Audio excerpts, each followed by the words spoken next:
আরে আরে, এসব কি? পুকুরের সব জল দেখছি গরিবেরা ময়লা করে ফেলেছে। এইসব কি বলছো গো দিদি? আমি তো পুকুর থেকে একটু মাত্র জল নিয়েছি, জল তো ময়লা করিনি। ময়লা করিসনি তো কি হয়েছে? জল তো ঠিকই নিয়েছিস। যত সব ছোট লোকের বাচ্চারা পুকুরের সব জল খেয়ে ফেলেছে। আমরা যে একটু গোসল করব তারও উপায় দেখছি না। কি সব বলছো গো দিদি? পুকুর ভর্তি তো অনেক জল, এত জলে বুঝি তোমার গোসল হবে না? এই ছোট লোকের বাচ্চা, সেটা কি তোকে বলতে হবে? যত সব গরিব ছোট লোকের বাচ্চারা এসে পুকুরের সব জল নিয়ে শেষ করে ফেলেছে। আমরা যে শান্তিতে একটু গোসল করব তারও উপায় নেই দেখছি। দেখো দিদি, আমরা গরিব হতে পারি কিন্তু ছোট লোক নই। ধনী ঘরের বউ বলে তুমি আমাদের সাথে এভাবে কথা বলতে পারো না।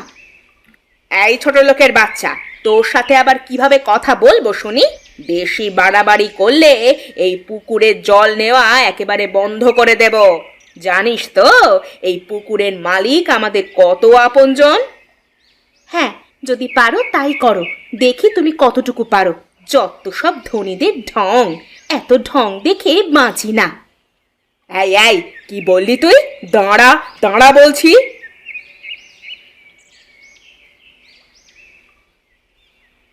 এই যে ভাই, এই মাছটার দাম কত? দেখে তো বেশ তরতাজা বলে মনে হচ্ছে, খেতেও বেশ লাগবে বুঝি। ও ভাই, তুমি ওই মাছটা নেবে? ওই মাছটার দাম মাত্র 10 টাকা। এই ছোট মাছ বাজারে একটাই আছে। হ্যাঁ, লাগলে নিয়ে নাও তুমি। তোমার কাছে মাছটার দাম কিছুটা কম রাখবো। আরে আরে, ধনীবাবু এসেছেন যে। হ্যাঁ, তা কি মাছ লাগবে আপনার বলুন। দেখুন, আজ কিন্তু একেবারে টাটকা আর তরতাজা মাছ এনেছি। আপনার যেটা পছন্দ হয় সেটাই নিয়ে নিন বাবু। আমাকে শুধু বলুন কোনটা দেব, আমি সোজা এই আপনার ব্যাগে ভরে দিচ্ছি। আরে না না, তোর দোকান থেকে আমি আর কোনো মাছ নেব না। তুই কিনা শেষে এসব ছোট লোকের বাচ্চাদের কাছে মাছ বিক্রি করিস? না না না না না, তোর সাথে আজ থেকে আমার সব হিসেব নিকেশ শেষ। আমি যার কাছ থেকে মাছ কিনবো তার কাছ থেকে শুধু ধনীরাই মাছ কিনবে, কোনো গরিব আর ছোট লোকেরা নয়, বুঝলি? আরে বাবু, সে তো ছোট একটা মাছ কিনবে, আপনি রাগ করবেন না। আমি আমি আমি তাকে এখনই তাড়িয়ে দিচ্ছি। এই এই, এখান থেকে যাও, যাও এখান থেকে। তোমার কাছে মাছ বিক্রি করবো না, যাও। না না, আমাকে আর তাড়াতে হবে না দাদা, আমি নিজেই চলে যাচ্ছি। যে দোকান থেকে মানুষ নামের অমানুষেরা কেনাকাটা করে সে দোকানে আমি বেশিক্ষণ থাকতে চাই না। চলি দাদা। এই ছোট লোকের বাচ্চা, তুই কাকে অমানুষ বললি? দাঁড়া দাঁড়া, তোকে গ্রাম ছাড়া করবার ব্যবস্থা করছি, ছোট লোকের বাচ্চা।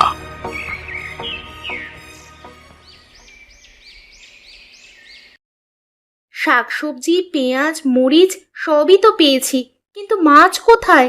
মাছ না আনলে আজ রান্না করবোটা কি? গিন্নি আর বলো না, মাছ কিনতে পারিনি গো। মাছ কিনতে পারোনি মানে? বাজারে কি মাছের অভাব দেখা দিয়েছে নাকি যে তুমি মাছ কিনতে পারোনি? নাকি ইচ্ছে করে তুমি মাছ কেনোনি টাকা নেই বলে? সত্যি করে বলো তো। আরে না না, এসব কিছুই নয় গো। আসলে ওই যে আমাদের গ্রামের যতীন বাবু আছে না, তার সাথে মাছের বাজারে একটু কথা কাটাকাটি হয়েছে। এ কারণেই রাগ করে চলে এসেছি মাছ না কিনে।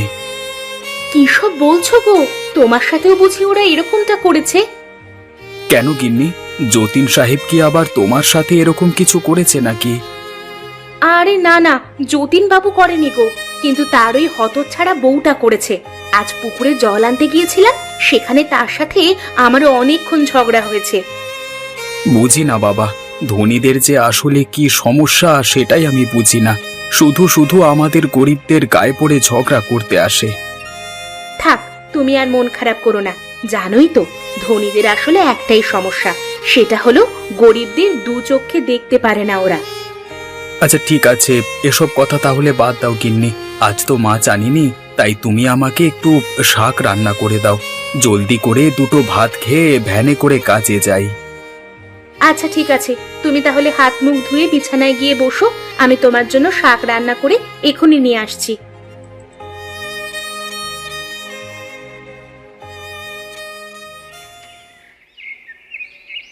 আরে এ কি, আজ এত বড় মাছ এনেছো কেন?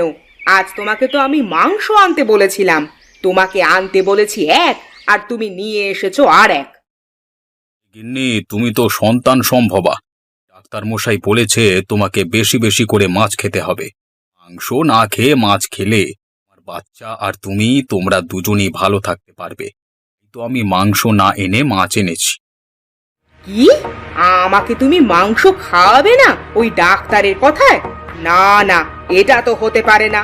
তুমি যে করেই হোক আমার জন্য মাংস নিয়ে এসো, নইলে কিন্তু আমি এসব কিছুই খাবো না।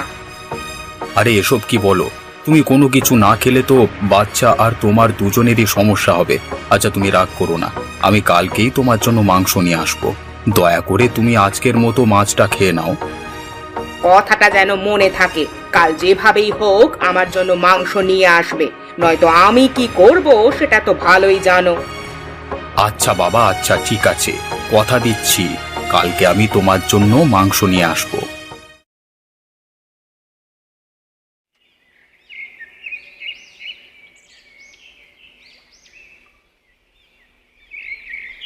যাক বাবা, অবশেষে বউয়ের কথা মতো কতগুলো মাংস কিনে নিয়েছি।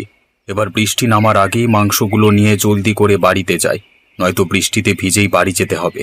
ওদিকে আবার বেশি দেরি করে গেলে বউ আবার রাগ করবে। বউ আবার রাগ করে কখন কি করে ফেলে কে জানে।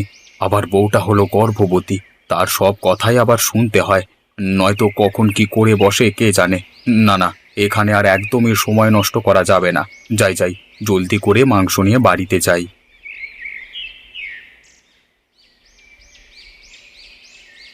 আরে কি রে বাবা, রাস্তায় তো একটা গাড়িও দেখতে পাচ্ছি না। এখন মাংস নিয়ে কি করে বাড়ি ফিরবো? ওদিকে আকাশের অবস্থাটা তো বেশ ভালো ঠেকছে না। আরে এই ভ্যান, এই ভ্যান যাবে? হ্যাঁ যাবো তো, কিন্তু আপনি আমার ভ্যানে যাবেন তো? আরে মদন তুই, না না, তোর ওই ভ্যানে আমি কখনোই যাব না। দরকার হলে হেঁটেই বাড়ি চলে যাব, কিন্তু তবুও তোর ওই ভ্যানে আমি কখনোই চড়বো না। ঠিক আছে, আপনার যেমন মর্জি তেমনই করেন। আমি তাহলে গেলাম। পরে বৃষ্টি নামলে ভিজে বাড়িতে যেতে হবে, তখন কিন্তু আর কোনো গাড়ি পাবেন না। আরে কি বলিস, বৃষ্টি নামলে সত্যি ভ্যান পাবো না? আচ্ছা ঠিক আছে, তাহলে তোর ভ্যানে করে আমাকে আমার বাসায় নামিয়ে দিয়ে আয়।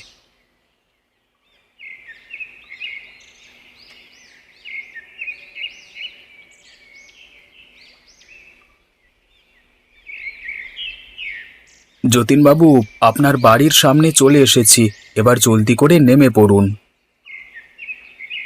আজ আমি বিপদে পড়েছি বলেই তোর এই ভ্যানে এসেছি, নয়তো কখনোই তোর ভ্যানে আসতাম না। এই কথাটা মনে রাখিস।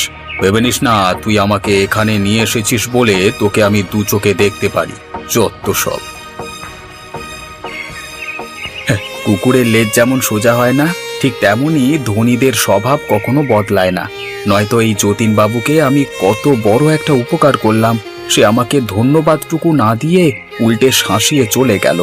আসলে গরিব মানুষের এই পৃথিবীতে কোনো মূল্যই নেই। মদন, মদন ভাই আমার, জলদি করে আমাকে সাহায্য করো। আমার বউটা সন্তান সম্ভবা, ওর খুব ব্যথা উঠেছে। আশেপাশে তো আর কোনো গাড়ি ঘোড়াও দেখছি না।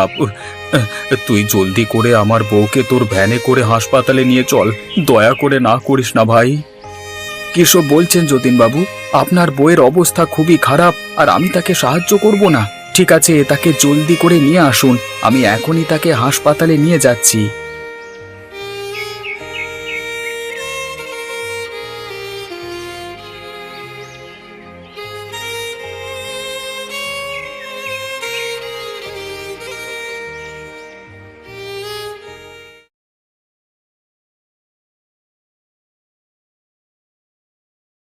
যতীনবাবু, আপনার সন্তান হয়েছে। মা এবং সন্তান দুজনই সুস্থ আছে। কি বলছেন তো ডাক্তার মশাই? সবাই ঠিক আছে তো? বিধাতা, তোমার কাছে হাজার হাজার শুকরিয়া। আমি আমার সন্তানের খুশিতে গ্রামের সবাইকে পেট ভরে খাওয়াবো। আজ থেকে ধনী গরিব কোনো ভেদাভেদ থাকবে না। মদন, তুই আসলে অনেক ভালো ভাই। গরিব হলেও তোর মনটা আসলেই অনেক ধনী। তুই আমার অনেক বড় উপকার করলি ভাই। এই সাথে আমার আসল চোখও খুলে দিলি। আমার সন্তানের খুশিতে আমি এই গ্রামের সবাইকে ভোজন খাওয়াবো। তুইও আসবি কিন্তু।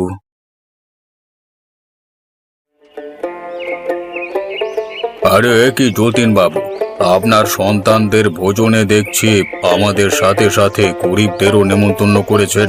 ছি ছি ছি ছি, গরিবদের সাথে খাবার খাওয়া যায় নাকি? হ্যাঁ, এভাবে বলবেন না। ওরা গরিব হলেও আমাদের মতোই মানুষ, আর আমাদের ধনী হওয়ার পেছনে এই গরিবদেরই অনেক অবদান রয়েছে। কখনো ওদেরকে ছোট করবেন না। দেখবেন বিপদে আপদে ওরাই আপনার আমার পাশে সবার আগেই আসে। আপনি ঠিকই বলেছেন যতীনবাবু। সেই সাথে আপনাদের ধনীদেরও আমাদের গরিবদের খুবই প্রয়োজন। আপনারা আমাদের সাহায্য সহযোগিতা করলে আমরা একসাথে মিলে এই পুরো সমাজটাকেই বদলে দিতে পারবো। এবার চলো, ধনী গরিব সবাই মিলে একসাথে মাটিতে বসে ভোজন খাবো।